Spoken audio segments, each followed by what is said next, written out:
Hello everyone and welcome to another RIPS report from Eastland County today and our fine sponsors, the Eastland Chamber of Commerce.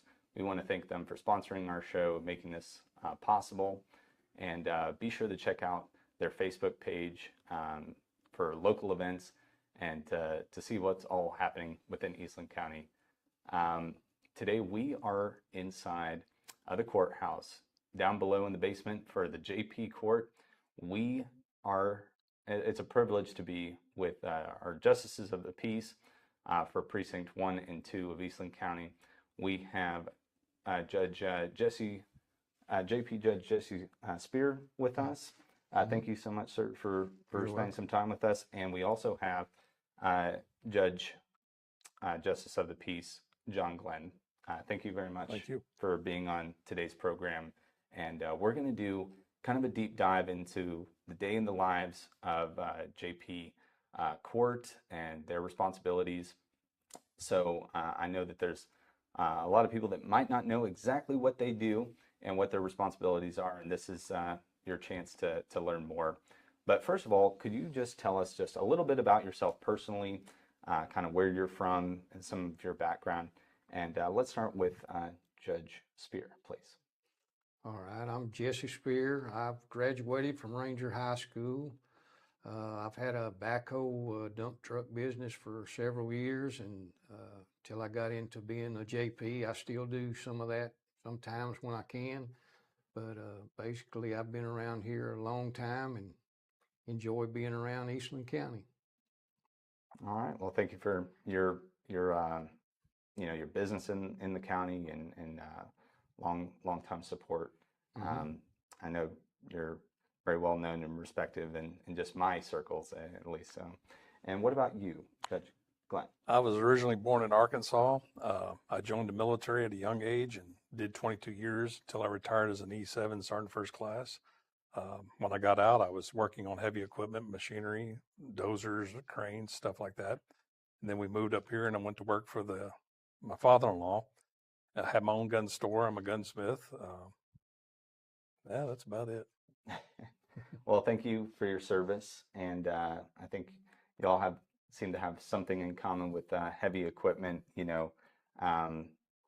usage and experience in your past. I know with your backhoe business and your heavy machinery experience. So like I kind of alluded to earlier before, I think there's a lot of people that hear Justice of the Peace or JP, and they might, think they know, but they don't really know what that entails. Could you tell us a little bit what exactly a Justice of the Peace is and what maybe you do on a normal basis? You want to go on that one? Yeah, well, JP does several different things. A lot of things I didn't even know that they did until I got this position. We do anything from magistrating at the jail to hear different cases, anything from small claims to evictions. We hear truancy hearings. Let's see, what else? EPOs and blood draws. We do blood draws. We do protective orders. Mental health crisis orders. Mental health. We go to any unattended death that's in the county. There's a lot more to it than I even knew before I got this. And you get into it, you stay pretty busy with all kinds of different things. It's something different pretty much every day. Yeah. Right. So there's definitely a wide range of responsibilities and tasks that y'all have to account for. And I know that this is an elected position, like I said, Precinct 1, Precinct 2.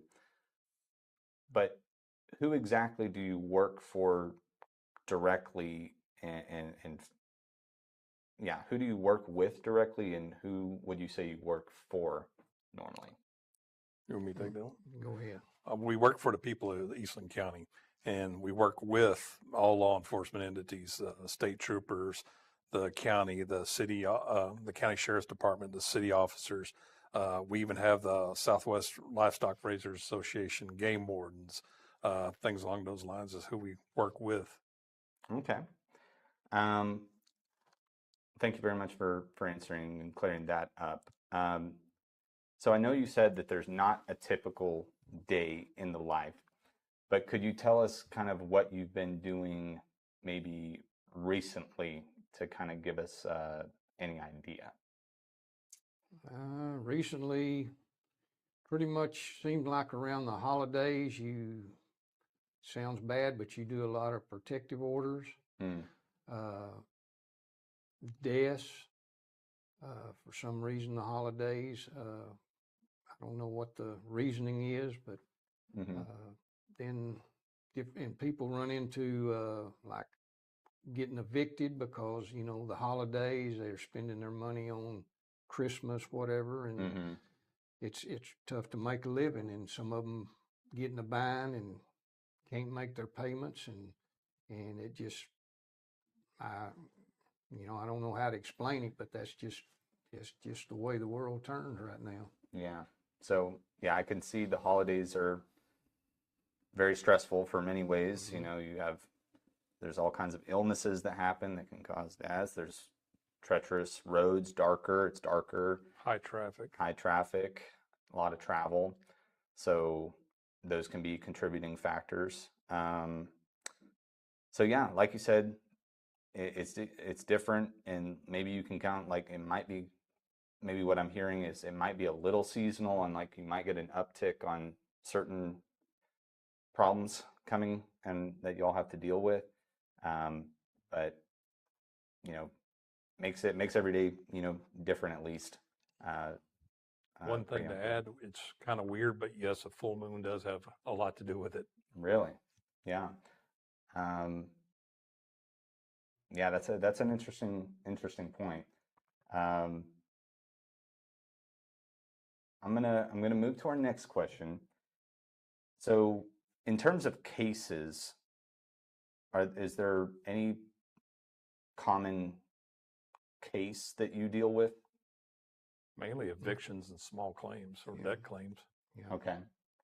And on those small claims, could you tell us a little bit about that? Like, what are the limits that you deal with, and who can file those claims, or what's permissible there?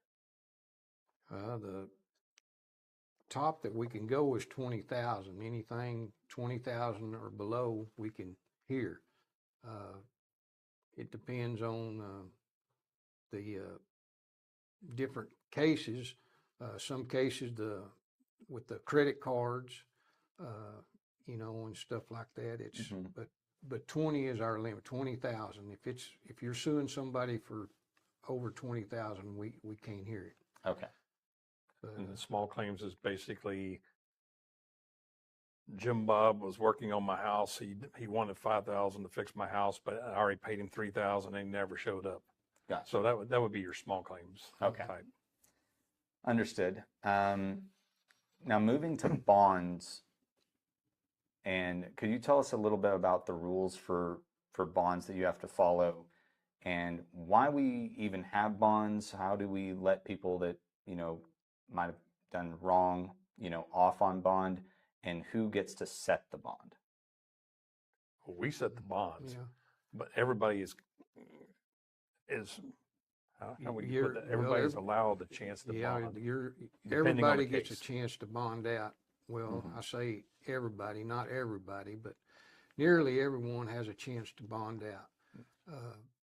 Everybody's Or- presumed innocent until proven Yeah. guilty. Now something like that was up here recently with the murder here in this county. Of course, there wasn't a bond, Right. something like that. But the normal cases that we hear, they deserve a bond, so we set a bond, and we don't have a certain, like, We don't it's have a rule book, automatically yeah. this for this. We kind of look at it and judge ourselves. Sometimes you Okay. look back, and especially like we've seen some of them 3 or 4 times. Well, it makes a difference. Right. And so, but the JPs are the ones. Once in a while, we'll get a case where they've already set a bond, which it comes out of usually the County or district county court. or district court. They've already set a bond. Okay. All we do when we magistrate is tell them what they set the bond at. I see. And but most of the time we set the bonds. Okay. If you're brought to jail, you'll be given a chance to get out. All right. Well, thank you for clarifying that. Now, wait. Yes. It's also to protect the person. If it was a person-to-person crime, it's to protect the person that was offended. It's to ensure that the person comes back for a hearing, and to protect the community at large. Yes. Now, we've talked a little bit about how y'all handle evictions. What are some of the laws that people need to know about in regards to evictions, and what procedures do you follow for handling somebody maybe way late on their payments or something like that? Well, if they're late on their payment, the owner has a choice of, evicting them. Their first responsibility is to give them a 3-day notice. Then if they don't get any response from that, then they bring it to us, and then we set a hearing date, which is usually 17 days. 14 to 17 days. We set a hearing, and then both parties can come in and we'll discuss, sometimes they can work it out. We try to help them. That's what we like to do, is try to help them work it out where, hey, can we figure something out here where they can still stay there, but yet you need to make your payments. Right. And then some of them just, can't make the payment, and they just have to move out. Yeah. And that's just by law. But if the landowner wants you out, they can get you out if you're not paying your rent. Okay. Just something I'm thinking about. What if it's not really payments, but they're like trashing the place or something like that? That's another reason. That's another reason, yeah. Yep. And then they can turn around and file small claims on them. I see. Okay. Well, thanks for touching on that. Now, this one, I think there might be a little bit of misconception out there that I would like to clear up on.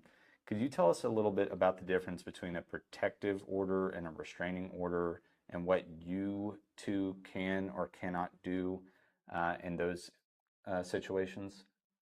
Protective order is, there was an altercation the night before, and the officer sees that there's a possibility of harm coming to the victim, or has seen harm done to the victim. So they request a emergency protective order. When we go into the jail, we have to be there by 7:30 in the morning, and we read the complaint, and if the officer's asking for a 61-day protective order, then 9 times out of 10 we sign off on it, and the person's not allowed to go around the other person. Okay. The restraining orders are done by higher courts. They're more permanent. The emergency protective order is immediate ban to be around somebody. Right. Versus a restraining order is kind of long and drawn out, but it's a permanent order. Any range of gamut of the crimes can cause a protective order or a restraining order. Okay. Yeah, so your restraining order is going to be, higher classification, longer term, Yeah. Okay. We get a lot of people that come in here asking for restraining orders, and yeah, our stipulation is they have to be arrested, they have to be in the jail. Yeah. And I feel like, that's something that, when you're just talking to, people out and about, you hear a lot about restraining order. And I think part of the confusion is I don't think a lot of people hear the term protective order. Right. That's more, restraining order is what almost everybody knows and talks about, but not enough people know protective order. Law and order SVU. Right. Exactly. So I hope we've clarified some of that ambiguity out there. Now, we've also talked about truancy situations where students are not going to school enough. Could you tell us, and then you also deal with, coroner duties. Could you tell us how you handled those situations, and maybe some of the autopsy laws that y'all deal with, and kind of how that process works for, our students and their parents at home, just trying to do the right thing and not trying to get in trouble? You will do the truancy. So truancy, the kid's not going to school. The school counselor or the school principal will have a discussion with the child at school. If that doesn't work, second time around, they send a letter home. Third time around, the school resource officer goes to the home. And then eventually they'll file with us, and we have a hearing. We generally set them after school hours, about 3:30, and parent and child have to show up here. And we have a new thing that was instituted last year or the year before, the youth diversion program. So basically, you don't want to have the Texas law. They don't want to have a kid starting out with a Class C misdemeanor skipping school. So we have youth diversion programs where they have to do community service, or if it's a kid with anger issues, we might have them go sign up and take an anger management class or something along those lines. Just an example. But yeah, we have to do the youth diversion, and we have to stay up on that because it's always changing. And there's certain rules, like there can't be a law enforcement officer in here with a sidearm. You can't have a truancy hearing with a law enforcement officer in here with sidearms. The parent has to be present, depending on their age, and just go with it and see if we can make a difference. Okay. And could you tell us a little bit about those coroner duties and autopsy laws? Well, like I said earlier, we go to any unattended death. Okay. Sometimes now, like if they've been with hospice for a while, hospice takes care of it. But if someone passes away, we're called, and we have to determine whether autopsy or not. If we go to one where it's an elderly person, they've been sick for a long time, we're not going to send them for an autopsy. We don't like to send them for autopsies, but sometimes we have no choice. Sometimes, like with young children and stuff, it's law.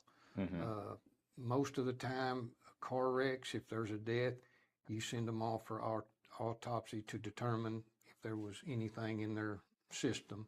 Okay. That's more or less for insurance purposes. You know, somebody coming back saying, well, hey, you know, they may have been drunk or whatever. We send them off. And but most of the time we try not to send somebody off for an autopsy. It's just, to me, well, one thing, it costs the county money, Right. but you just hate to send one off and have that done unless there's really a need. And 90% of the time that we send them off, there's a definite need to have it done. I see. Yeah.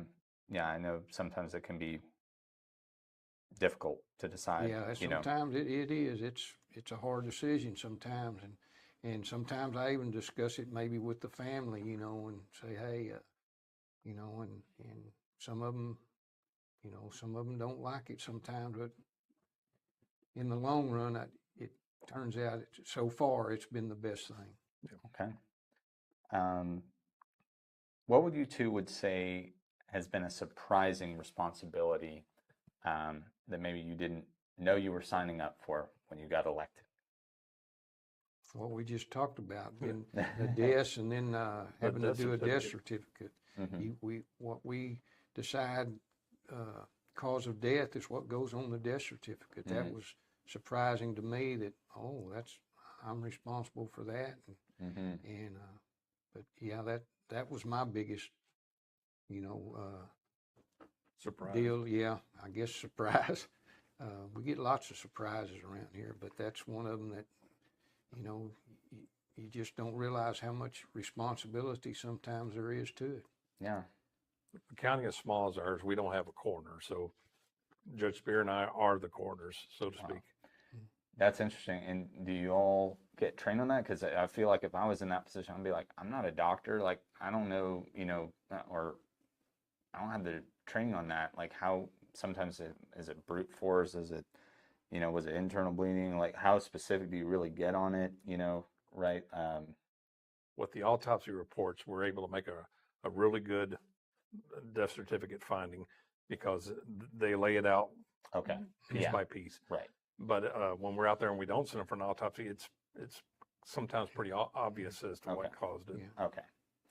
Yes, and to Yeah, answer you your can, question, yes, we do go to training. Okay. and we discuss, like if we don't send for autopsy, we'll discuss with the family. Hey, have they had some health problems? And that's how we determine cause of death. Okay. Well, thanks for clarifying that. I know that that's definitely a challenging part of the job.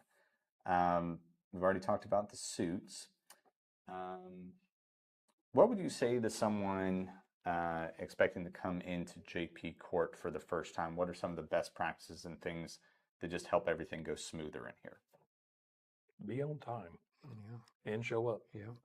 Yeah. You will not believe how many hearings we have where one or both sides don't show up after we set the hearing. Yeah. This is the people's court. It's the beginning of the judicial system.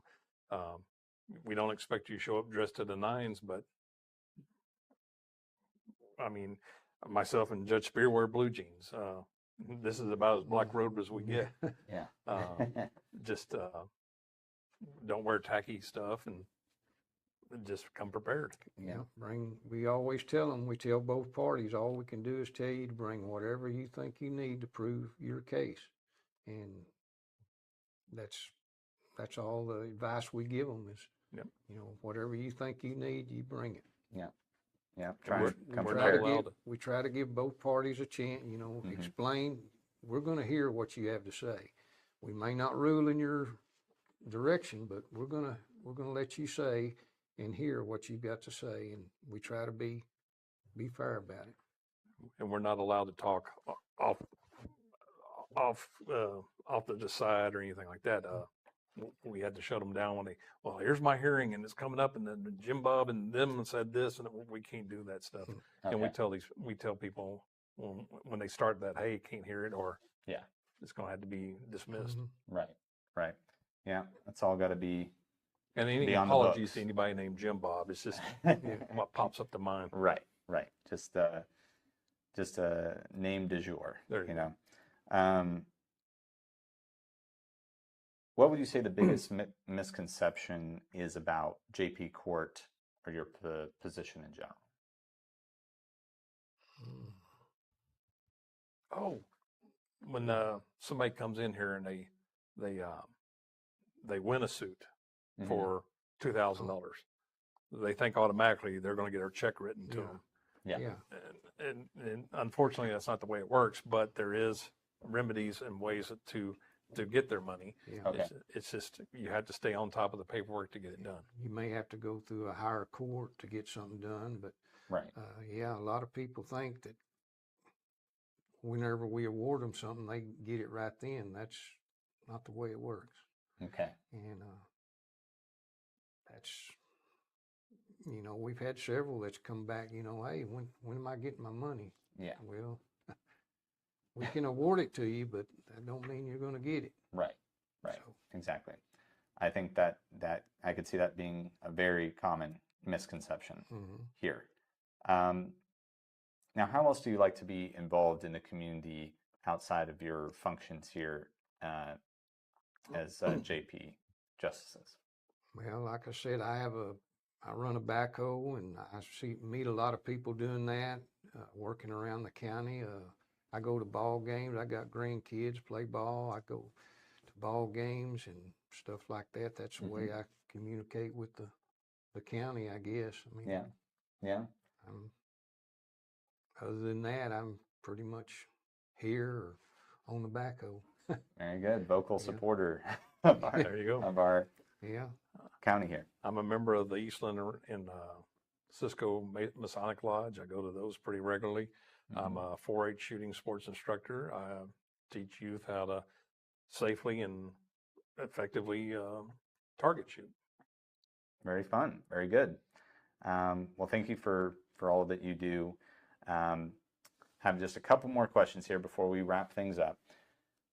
One thing that I'm sure some people might be thinking out there is we live in a small county with just about maybe over 18,000 people in it. And you both lived here for a long time now and have many ties and connections. How do you handle serving people that you may know very personally, or maybe you both know personally, and judge them fairly and deal with them fairly under the law? Well, I know from experience, I'm sitting there and looking down at whoever's bringing their case. I may know both parties, and it makes it hard sometimes. You just try to listen to both parties, and you hope they can work something out between them. But if not, you've got to make a decision. And I just try to make the best decision that I think would be right for both parties. And I'll have to admit, it's tough sometimes. It really is. Yeah. Sometimes we defer to each other, but the main thing is the minute you walk through that courtroom door, you're even. No favorites. Very good. Very good. That's how it should be. I know it can be difficult to do that, but we put the trust in y'all to carry that justice out. I've lost some friendships over that. Yeah, it's tough because you got to move on. The life continues. Yep. You might be done judging them, but they might not be done judging you. For however you want. So, is there anything else you would like to mention before we go into our RIP report fun question of the day? Typical day. Yeah. We're usually at the jail at 7:30. Depending on how many people we got there, we come back here and do our paperwork. That has to be turned into the DA's office. We try to have our hearings start at 9 o'clock. Sometimes one of us is stuck over the jail past that time, and the other one has to jump on hearings. We generally have hearings in the mornings. We try not to have them in the afternoons. We try to leave that for the officers if they need warrants. Okay. And this is just during the week when you're on call. Mm-hmm. And people think that we just sit around here and sleep or Google stuff, but we're constantly signing papers, or Ashley's sitting there pouring in the setting cases, and it could be here in 10 minutes. I could get a call to the hospital to go do a blood draw warrant for a suspected DWI. Yeah, you're liable to get called out 2 2 o'clock or in the morning. 3, 4 times a day. I mean, Yeah. There's no certain time on that. And since you mentioned Ashley, I want to throw in a word for her. If it wasn't for our clerk, it makes a lot of difference I'd be pulling more of my hair out. to have someone that's that you can depend on. Yep. And it makes a lot of difference. And you can be here and then I mean, it can change in a heartbeat of what you're doing. And you don't know, you're heading out somewhere, but you may not even get there before you get another call. And so it's always something. That's right. Yeah. I'm on my second term, running for my third, same as Jesse. And during my first term, I got called out 5 times in one night. And I think you've done about the same before. Yeah. So you never know what you get. Yeah. Right. Yeah, it can be very exhausting. Going running one to the next and them hitting at the time, and you just gotta. And then if you're on call, you gotta go back to the jail at 7:30 in the morning. Mm-hmm. Right. So that brings me. That's a great segue to our RIP report. Since RIP report fun question of the day. Since this is RIP report and we're here in the courthouse, old RIP is just right above us, basically. We have a fun question inspired by old RIP, the legendary horny toad. What outside the courtroom helps you rip off any stress that this job might present you? Well, like I said earlier, I have grandkids that play sports. That's my entertainment, watching sports. I enjoy watching my grandkids participate in whatever it is, from ball games to pageants to just about everything. And then with my, working outside, I like to do that, and that pretty much helps me. That's what I look to for if I'm stressed or something. Yeah, that's great to have, family help family. you. That's a big deal. For some people, family's stressful, Yeah. So, but I'm glad that you're getting relief and joy out of that time with them. And how about you, Judge Glenn? Oh, where to begin? I like to spend time with my dogs, or my dog, I should say. I like the long distance shoots. I hold over from Army times. I like to go walk in the forest. I like to go out with my wife at least once a month out of town, just to get away from it all and decompress. Very nice. Very nice. Well, um, yeah, there's many ways to get that stress off your back, and we all have different ways we can do that, and you got to have that outlet. You know, jobs and lives can get stressful sometimes. So, thank you both for being on the show today. Lastly, I just want everybody to know how they can reach and get a hold of you in case they have any questions, concerns, or maybe they got a little suit that they need filed or something. How can they best reach you? Best way is to reach us right here at the office. The number is 254-629-1088. That's the best way to contact us. Or come in. Yeah. Because we have all the forms they need to fill out. Okay, perfect. So there you go. We'll have that information in the description below for you, so you can easily have that information for you. And I just want to thank you both for all your hard work, your commitment to our county. We know it's not an easy job, as some people might think it is, but as we've learned, there's a lot of responsibilities. There's you know, you never know being on call, like you said, how many times you're going to be called out that night. So we really do appreciate it. Thank you both again for being on the show, supporting local journalism. It means a lot to us. Thank you for inviting us. You're very welcome. So those of you watching, if you've enjoyed this interview, please like, share, comment below. It really helps us out. And consider subscribing to Eastland County Today for more interviews, news, local events. It's a great way to stay in touch with Eastland County. And we have a print and digital edition, and we'll have the link again in the description below. And we want to thank our sponsor, the Eastland County Chamber of Commerce, for their support. Give their Facebook a follow, and check them out there. Great way to stay in touch with the business community and all the activities happening again in Eastland County. And we thank them again for their support. And this has been your host, Levi Freeman, with Eastland County Today's Rips Report. Until next time, stay ripped.